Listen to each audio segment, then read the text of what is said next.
So, your uncle. What's wrong with him? He's possessed. As in the devil? Something like that.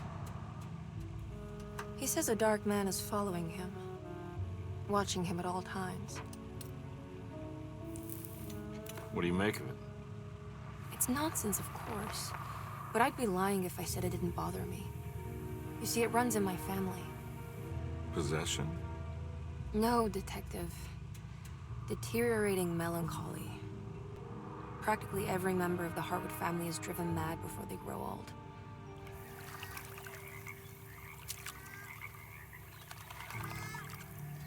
But Jeremy didn't kill himself. Is that why he's at your setup? Despite being convinced that he is truly possessed, he decided to put his last chips on Dr. Gray and his psychoanalysis, figuring he might stumble upon some cure.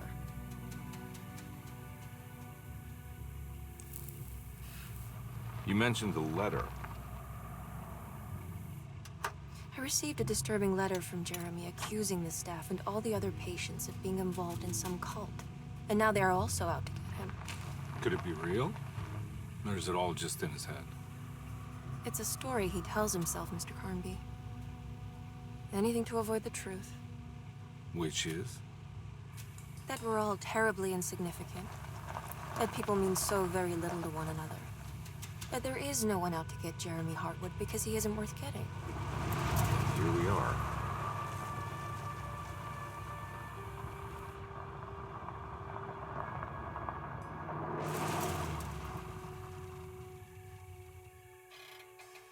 My uncle's not well, Mr. Carnby. I want to make sure he's all right. Then what's my part in this? You couldn't get a cab? I just wouldn't feel safe going alone.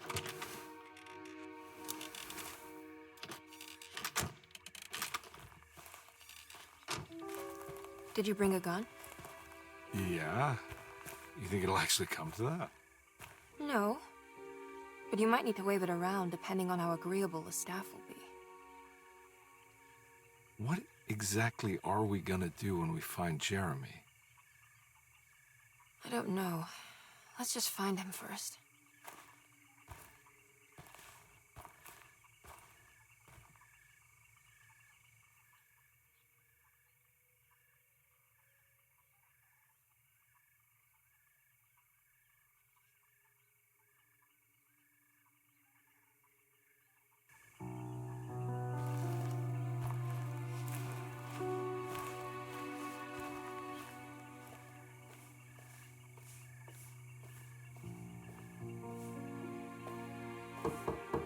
Hello? Hello? Looks abandoned. It can't be. There has to be someone around. Wait here. I'll go around back.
big treat if it was in a territory.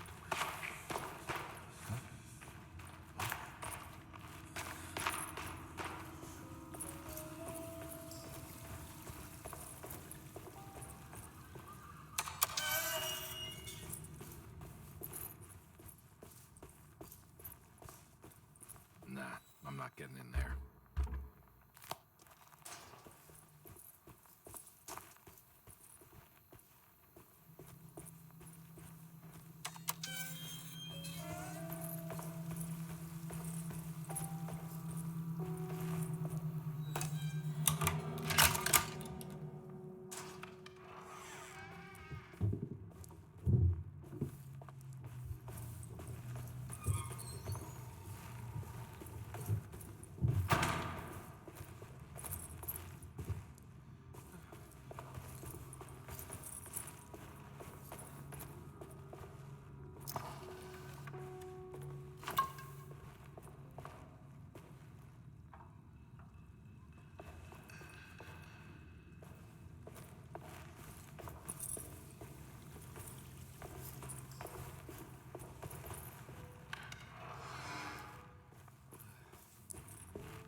Every day your silence weighs a little heavier.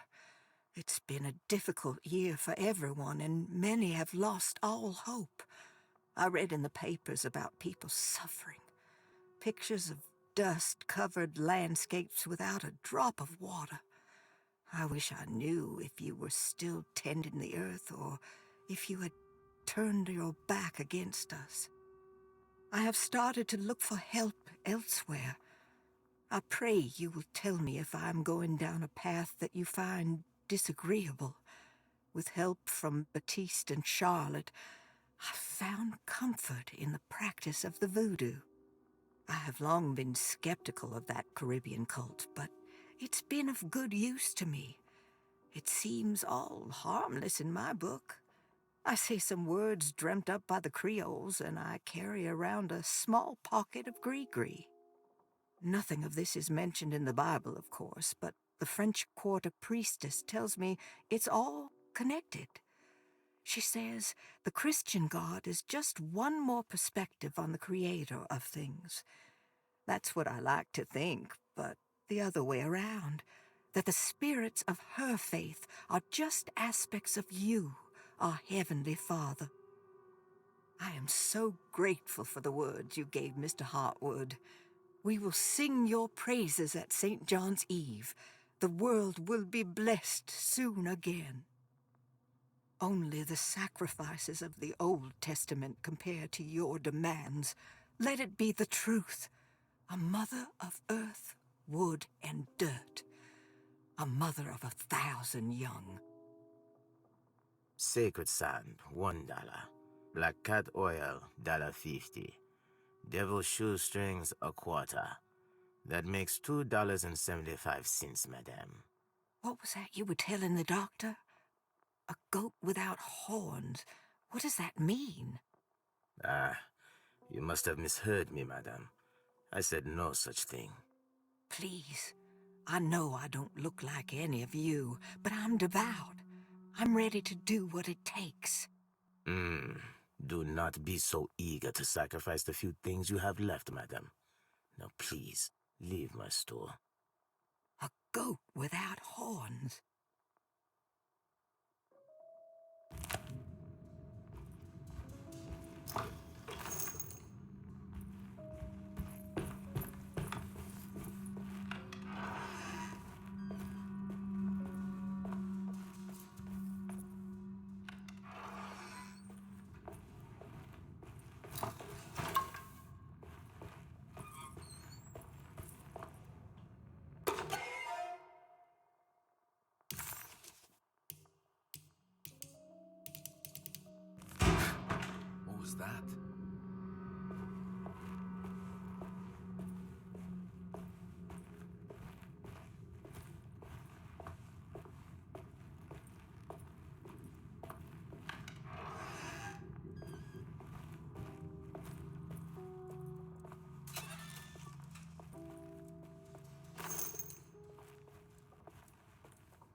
Please do not touch the boiler.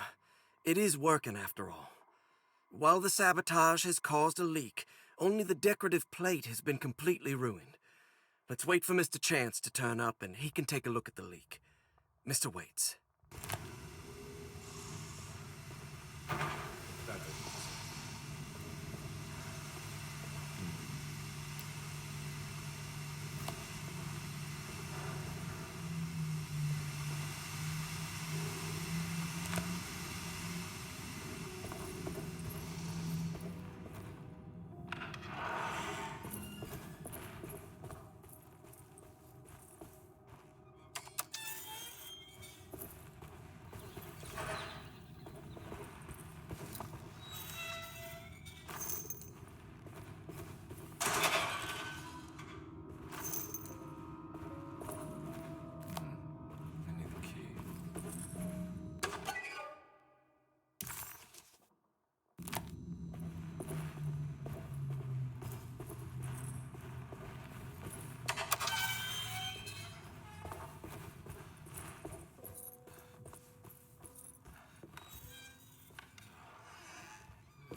Sunday, June 22nd. I spent all day looking for Jeremy. I should have cared for the others, but I'm scared that he will do something irreversible. Cassandra is upset that I didn't give her the latest shipment of pain medication that Waits brought from the post office yesterday. I would have given it to her, but the company didn't send a new key this time around, so the box is just sitting there on my desk. They must have figured we had plenty of their gimmicky keys by now. I only remember seeing one lately. Grace was playing with it inside the grand parlor. Unless it turns up by itself, it will have to wait.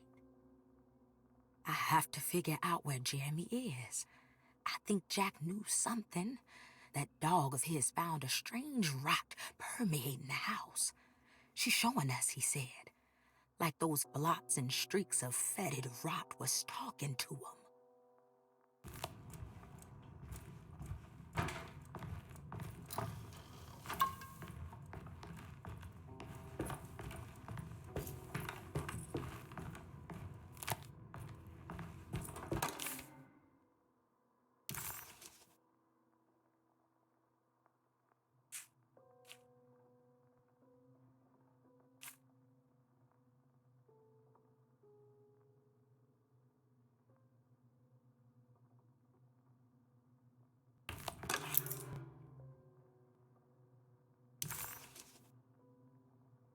Nice.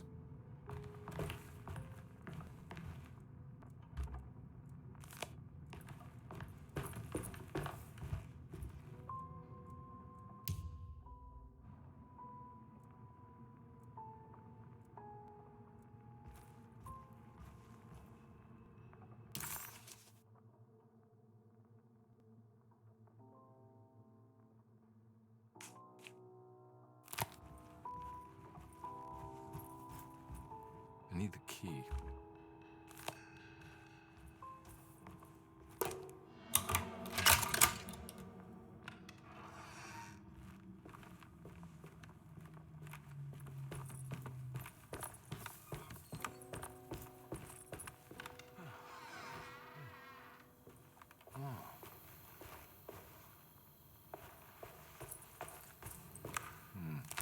I need the key.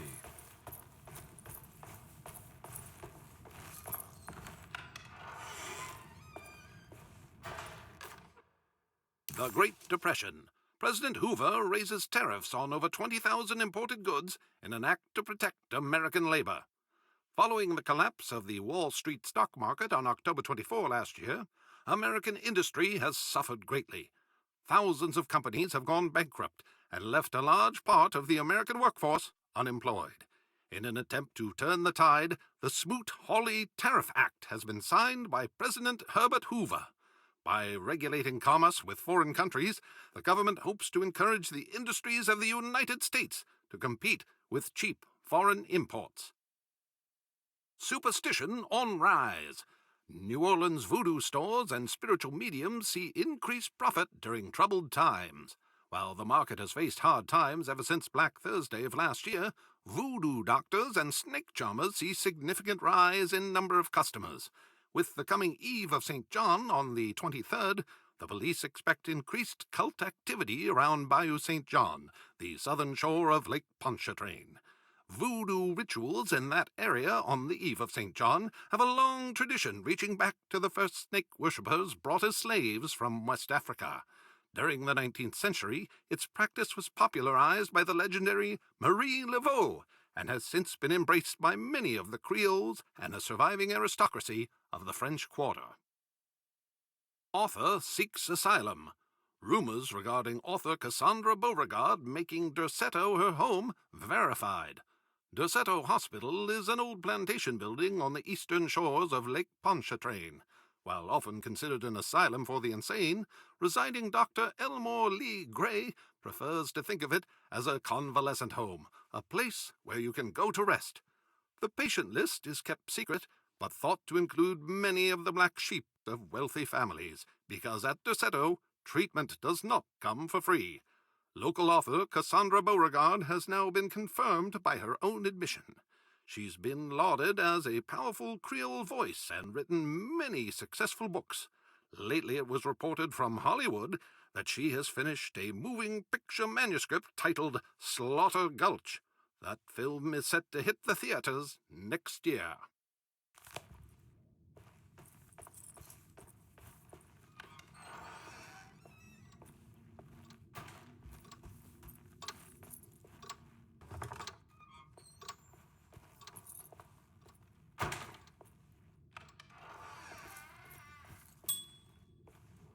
I need the key.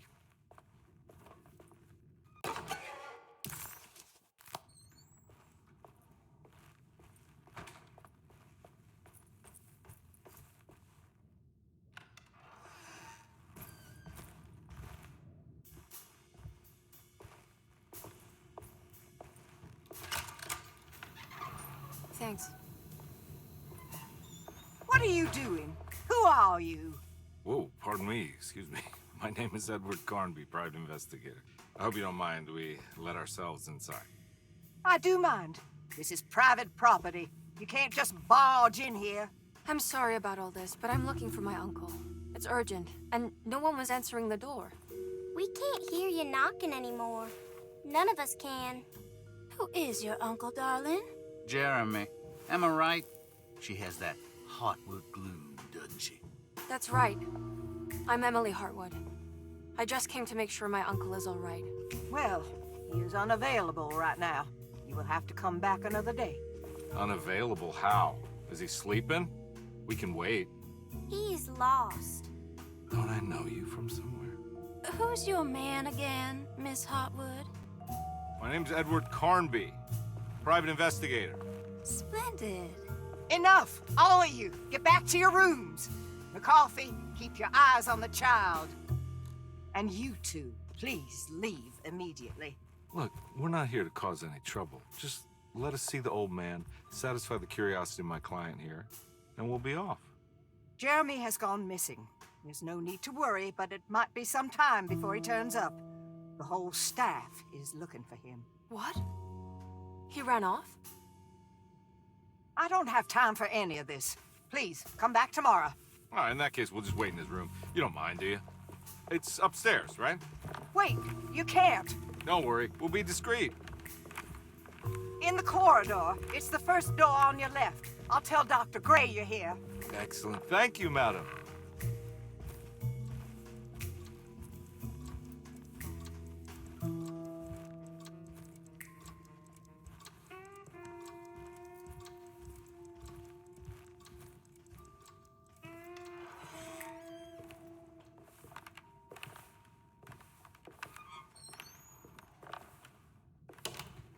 All right, here we are.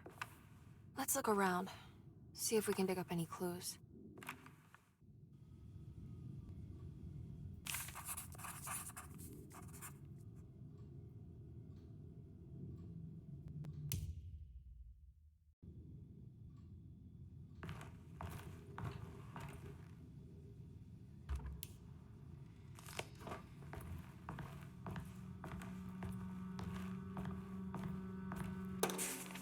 Every night the dark man stands opaque at the threshold of my room, counting the days until my spirit spills out of my tired shape.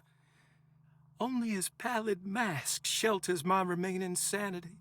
Staring directly into the face of that demonic sultan would surely sunder time itself.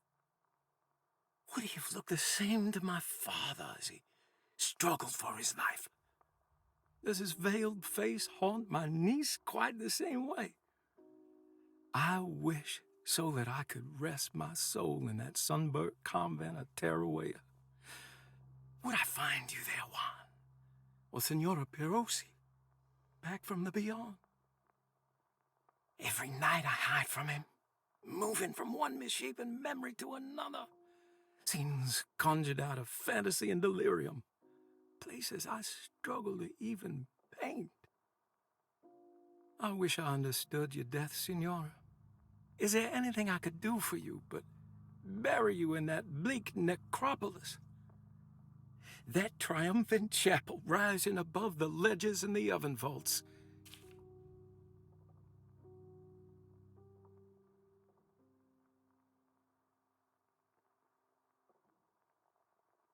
How did you first come to understand such things, Senora? How did you know that the battered boil in the basement would lead me to Lafayette Cemetery? Or how the old upstairs clock, with its astronomical motifs, would take me to that hateful mound outside of Claremont Harbor? Those are my memories, my past. Is there perhaps a chance, if ever so small, for me to see Tarawea? Oh, I want that more than anything. Please, let my talisman take me there. Let me sit with Juan under his Bodhi tree. Despite having sold me that talisman, Miss Jackson, the voodoo priestess, revealed none of her secrets to me. That's why I had to travel to Tonka.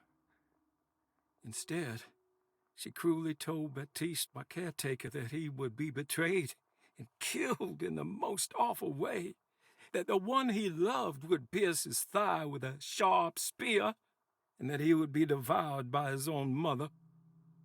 What a terrible thing to say. The people of Deseto were becoming dangerous. They do not understand what they are doing. I must do something to stop them. I tried talking to Dr. Gray, but he confuses my worries. He's caught up in treating me. How can he expect evil to be cured with medicine and conversation? The orderlies, the housekeeper, and the patients are all deranged. They will call upon evil to enter this world. All will be lost. Everything. Unless I can find the clerk, Mr. Waite. He seems to be a clear-thinking man. Maybe Beauregard. The dark man offered me a prison, and I accepted. I signed that miscarried contract and entered the dark pact. Everyone is safe, except for me.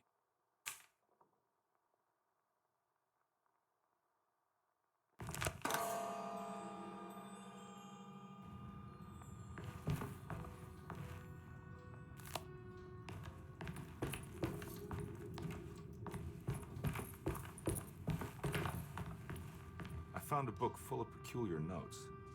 Have you heard of something called Tarawea? No. What's that?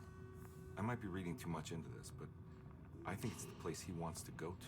Oh, okay. Sounds like a clue.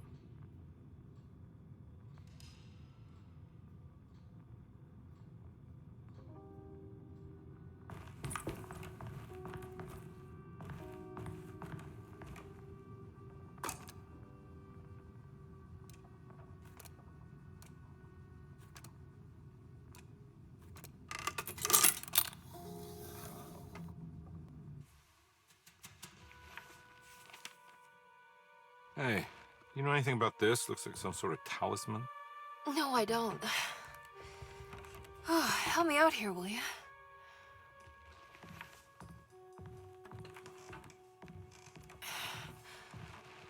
I would it kill the guy to throw some of this stuff out? I'd be crazy too if I had this much junk lying around.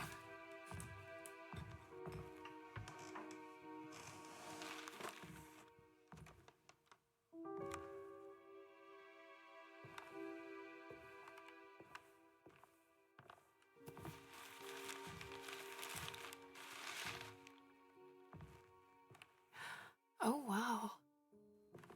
That's striking. I want to save this one.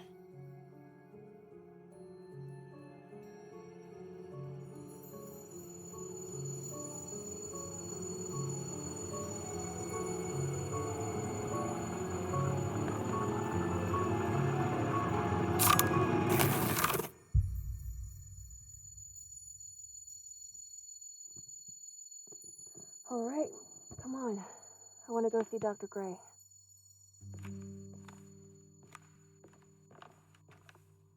Come on, let's go. Yeah, I'm coming.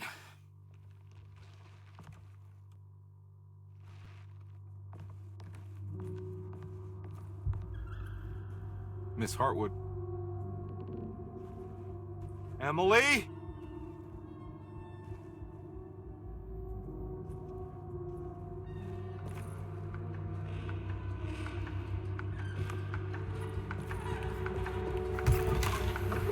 What the hell is going on? Where am I?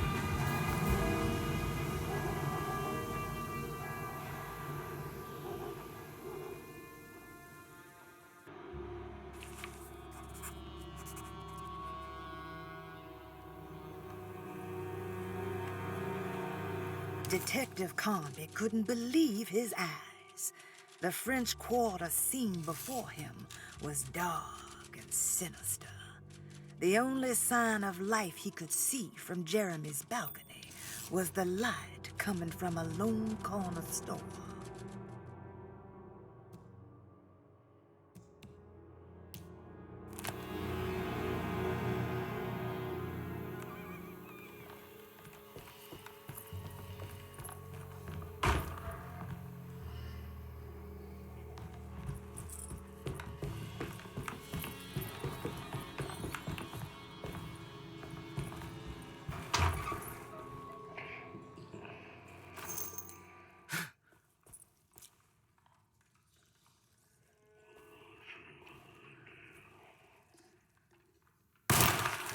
Ah!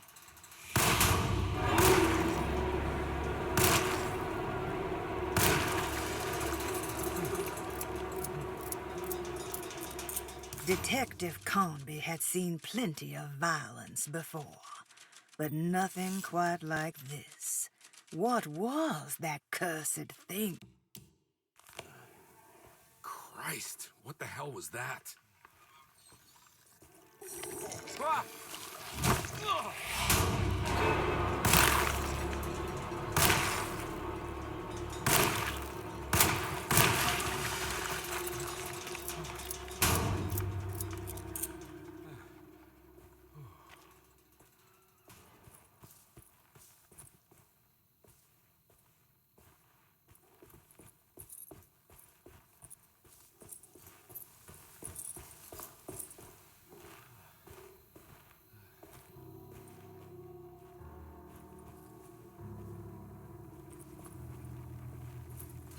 Can't go that way.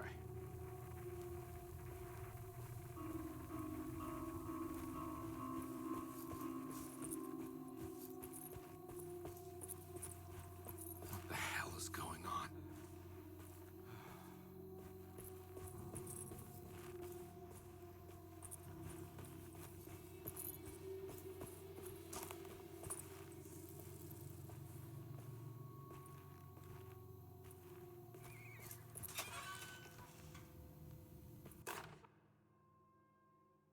Okay.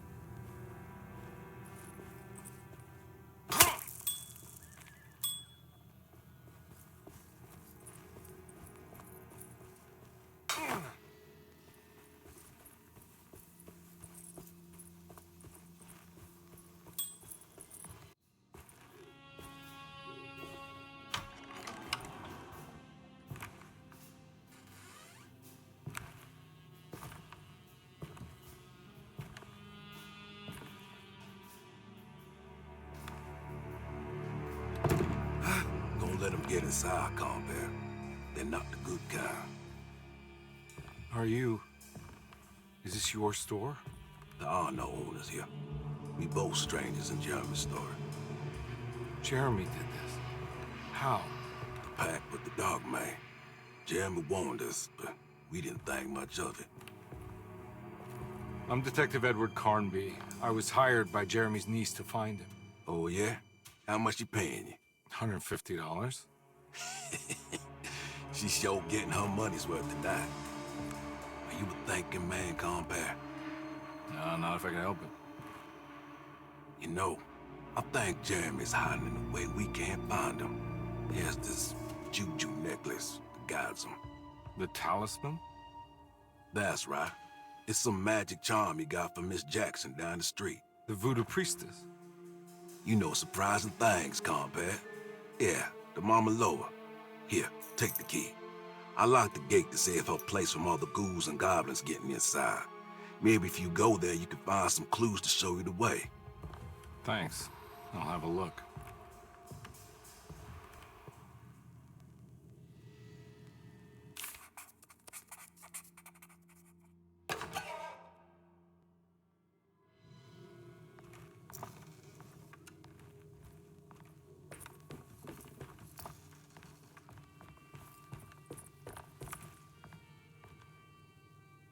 You want to come along? Nah, I'm gonna stay here for a while.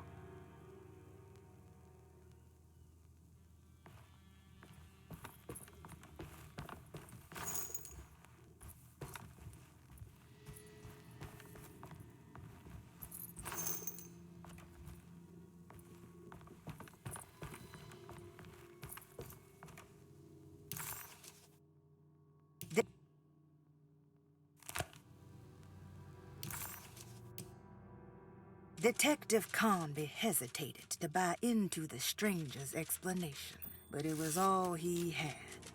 Baptiste, this mountain of a man, seemed to suggest that this other world they had been pulled into was built from Jeremy's scattered memories. It sounded crazy to him, but Carnby couldn't exactly deny the situation he found himself in. Baptiste believed Jeremy was able to move freely between worlds using a talisman he got from Miss Jackson, a voodoo witch doctor that made a good living from alleviating the rich from their ailments and their money.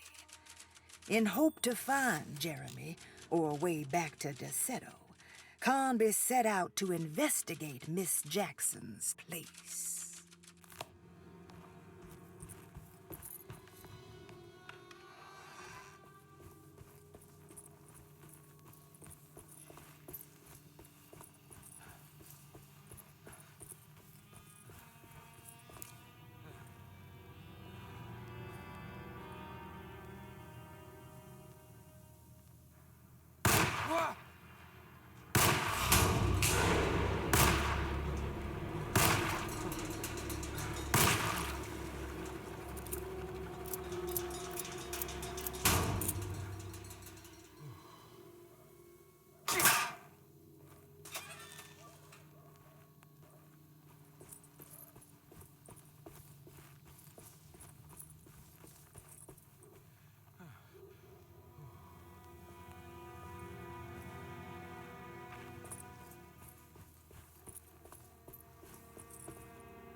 Can't go that way.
Miss Jackson's seance parlor.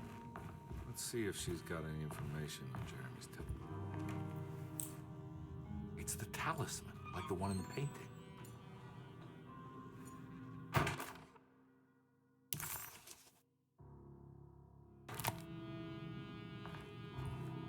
I think it's meant for the talisman.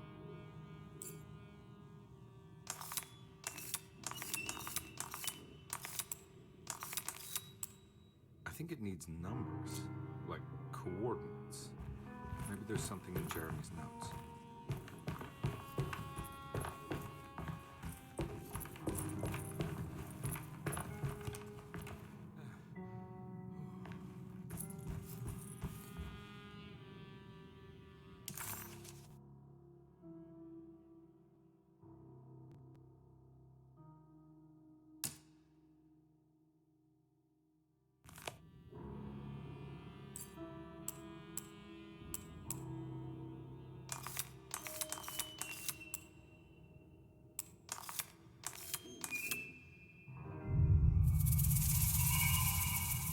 Showing something. Place? Where is that? Huh.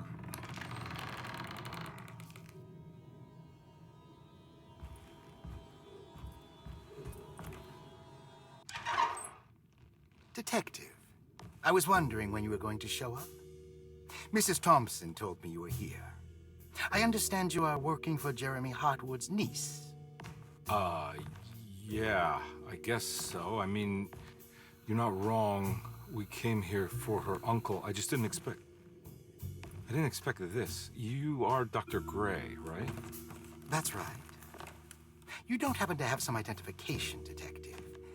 I'm not keen on having strangers prying into my business. Oh, Detective Edward Carnby, Decatur Street, New Orleans. Enjoying the Vieux Carré, Detective? Those old French quarters, the voodoo people, the gangsters. I'm sure you live an exciting life. Well, it's not quite like the stories, Doc. Just trying to make a living. Aren't we all making a living? Well, welcome to Deseto, Detective. I hope your time here will be useful. Now, what can I do for you? Why don't you tell me where I can find Jeremy Hartwood? Why wouldn't that make for a short visit? I wish I could tell you, but I'm afraid I don't know. A drink, Detective? Anything brandy. Oh, you do belong in the French quarters, Detective. Armagnac or cognac? You know, just give me the cheap stuff. I'm not much of a connoisseur. Having low standards is not a virtue, Detective. Let me see if I can broaden your perspective. What can you tell me about Jeremy? I wouldn't want to go into details about his condition. Doctor-patient confidentiality. I'm sure you understand.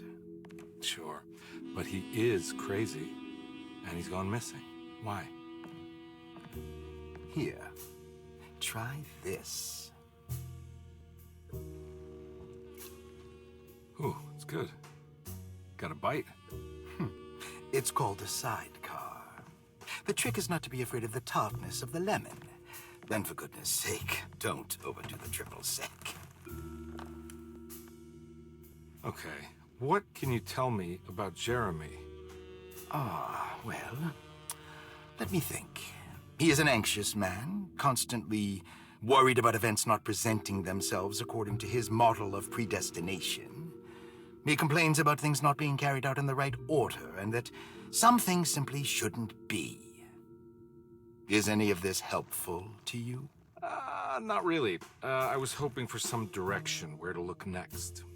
I'm sorry. I have nothing for you then. You should talk to my orderlies. They have been looking for him for a while now. I'm sure they would appreciate your help. Yeah, I ran into Batiste earlier. Come to think of it, he might have given me a lead. Oh, excellent. So your investigation is already underway. I'm gonna go, but I'm sure we'll meet again. Looking forward to it. Safe returns.